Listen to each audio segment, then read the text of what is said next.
குடம் எப்படி தூக்கி இடுப்புல வைக்கணும்னு எனக்கு தெரியும். தண்ணி கொண்டு அந்த அண்ணன் கொண்டு போனா அதை மாதிரி கொண்டு போன பாத்துங்க. முன்ன புண்ண நான் தண்ணி எடுத்து பார்த்துருந்தோம்னா இப்படியாவது தூக்கிட்டு போயிருப்பேன். காலையில வச்சு கிளக்கி கிளக்கி நடந்து. ஓஹோ, இவள மாதிரி தெரிஞ்சது இருந்தா தலையில தூக்கி வச்சு நீ சொன்ன மாதிரி செலக்ட் நாள் நடந்திருப்பேன். ஆனா தண்ணி குடத்தை தூக்கி இடுப்புல வச்சு விட்டுட்டாங்க. புது சேலை, புது பொண்ணு, புது குடம், அது வலிக்கிட்டு தானே போகும்.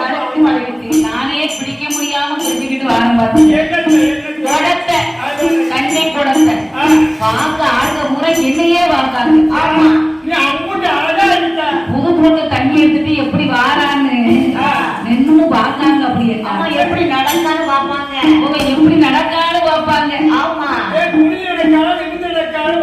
எதுக்கு தண்ணி குடிச்சு வச்சுட்டு குடிஞ்சுக்கிட்டே தான் போடுமோ? அப்படி பாப்பாங்களோ? நான் பார்த்தேன். பாத்தியா எப்பா